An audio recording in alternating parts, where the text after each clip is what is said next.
यूँ तो सरकार बहुत दबाव डालेगी, बहुत दबाव डालेगी।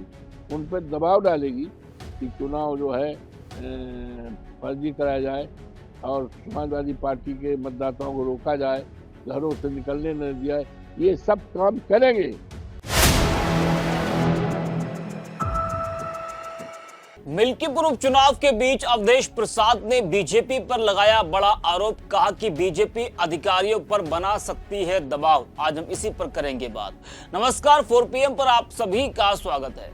मिल्कीपुर उपचुनाव को लेकर इस वक्त उत्तर प्रदेश का सियासी पारा हाई है। भले ही सिर्फ एक विधानसभा सीट का ये उपचुनाव हो, लेकिन चर्चा देश भर में है। जितनी दिल्ली विधानसभा चुनाव की चर्चा नहीं है, उससे कहीं ज्यादा चर्चा मिल्कीपुर उपचुनाव की हो रही है। वजह तो आप लोग जानते ही होंगे कि आखिर मिल्कीपुर की चर्चा इतनी ज्यादा क्यों हो रही है। पहली बात तो ये सीट फैजाबाद लोकसभा में आती है, जहां अयोध्या है। पिछले साल अयोध्या में राम मंदिर का उद्घाटन हुआ था।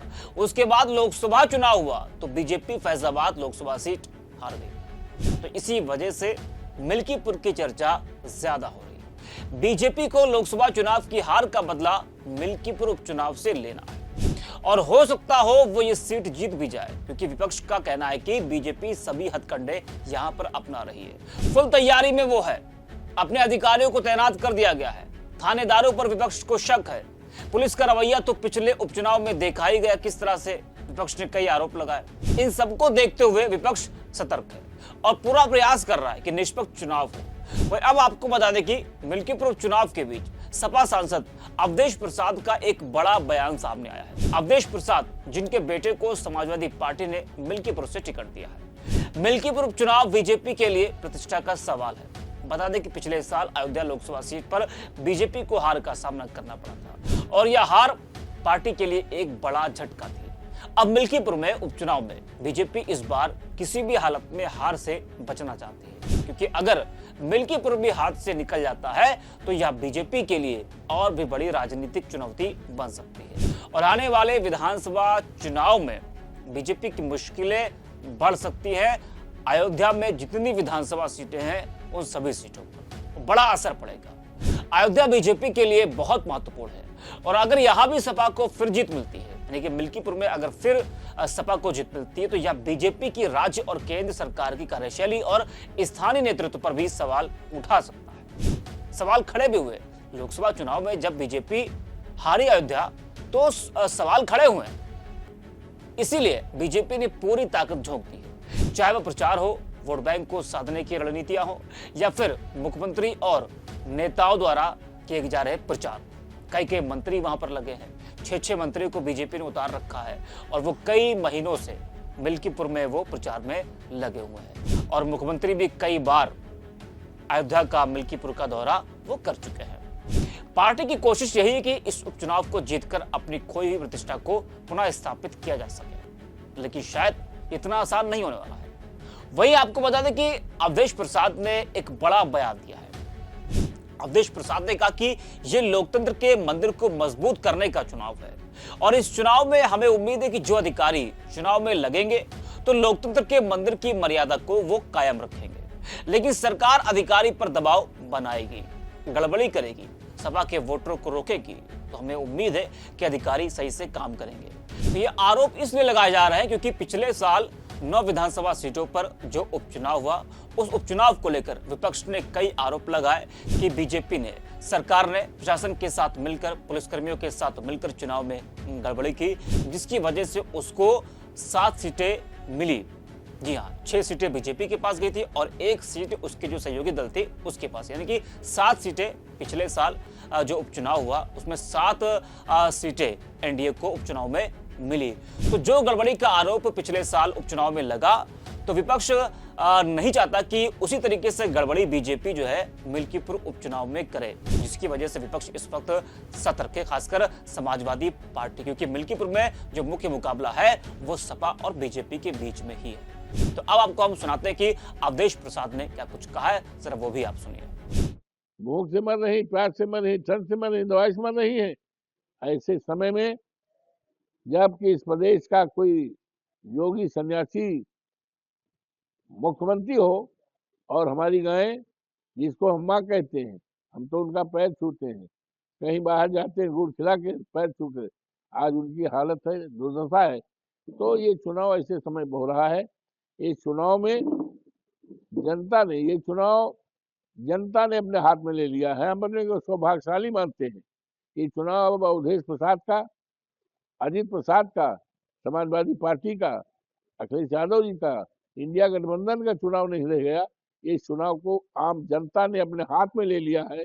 जिस तरह से लोकसभा में आम जनता ने, आम मतदाता ने, देवतुल्य मतदाताओं ने चुनाव अपने हाथ में लेकर के अवधेश प्रसाद एक साधारण कार्यकर्ता को जिता करके आज देश दुनिया में चर्चा और सम्मान हो रहा है। तो इसी तर्ज में हमारे आदरणीय नेताजी ने, माननीय राष्ट्रीय अध्यक्ष जी ने इस चुनाव को महत्ता को देखते हुए, क्योंकि ये चुनाव तो एक विधानसभा का चुनाव है, एक विधानसभा का चुनाव है, लेकिन इस चुनाव को भारतीय जनता पार्टी ने राष्ट्रीय चुनाव के रूप में ले लिया है।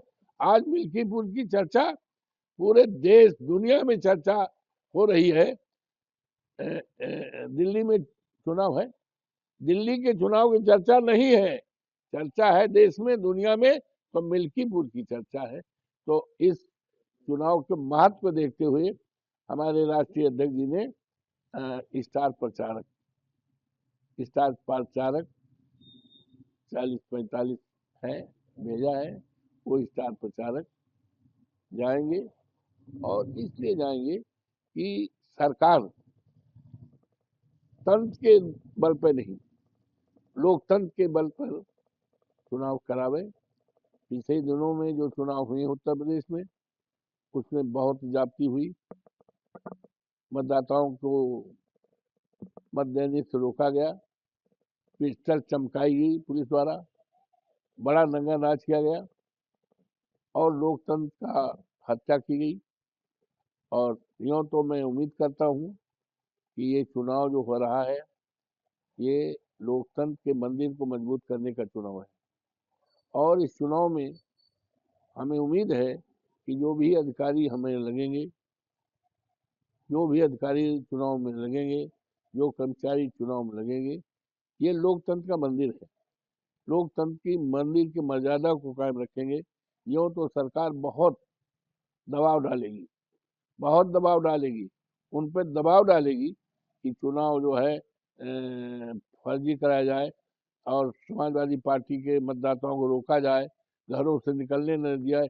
ये सब काम करेंगे, लेकिन in spite of all these restrictions हम उम्मीद करते हैं कि ये हमारे अधिकारी जो हैं ईमानदारी निष्ठा के साथ और संविधान की जो शपथ खाए हैं उसके अनुसार मतदाताओं को मतदान करने में अड़चन नहीं पैदा करेंगे, बल्कि सहयोग करेंगे। क्योंकि ये सरकारें आती जाती हैं, ये सरकारें मुश्किल नहीं हैं, लेकिन हमारे अधिकारी और कर्मचारी मुश्किल हैं।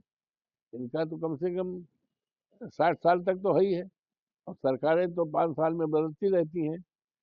और सरकारें जैसे तावा की रोटी उल्टी पलटी जाती है, तो जनता तावा की रोटी की तरह सरकारों को पलटती रहती है। इसलिए इस चुनाव में हमें पूरी तरह से उम्मीद है कि जिस तरह से अभी जो उपचुनाव हुए हैं उसमें भारतीय जनता पार्टी की सरकार ने नंगा नाच करके और लोकतंत्र का हत्या की है।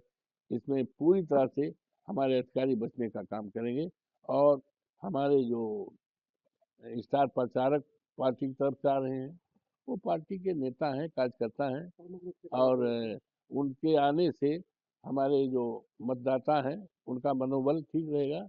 और इसी पर्पज के लिए आ रहे हैं कि सरकार द्वारा कोई जाति न होने पावे, यही सबके लिए वो आ रहे हैं, हम उनका स्वागत करते हैं। प्रमुख रूप से कौन कौन से हैं? प्रमुख रूप में तो हमारे अध्यक्ष जी हैं माननीय अखिलेश यादव जी, इसको सारा देश जानता है, देश की कल की उम्मीद है। आदरणीय डिम्पल यादव जी आएंगे, डिम्पल जी आएंगे हैं, और आदरणीय शिवपाल यादव आएंगे, राम गोपाल जी जो हमारे ठीक टाइम थे, धर्मेंद्र यादव जी हैं, और ये कुशवाहा जी हैं, रामश्री कुशवाहा जी हैं, ये आएंगे। हमारे जो अध्यक्ष हैं पाल जी हैं, श्यामलाल पाल जी आएंगे, और ये सारे हैं, श्रीमान नंदा जी हैं, और हमारे प्रदेश के विधानसभा के विरोधी दल के नेता आदरणीय माता प्रसाद पांडे जी आएंगे। ये सारे लोग आएंगे। 40 स्टार प्रचारकों की लिस्ट में एक नाम आजम खां का भी है, जो आज जेल में गए हैं। कैसे? ऐसा है, वो एक मैसेज है, और जेल में है तो चुनाव तो 5 तारीख को बढ़े ना, तो जेल में तो जमानत भी होती है ना, जमानत भी हो न्यायालय से जमानत हो जाएगी, तो है।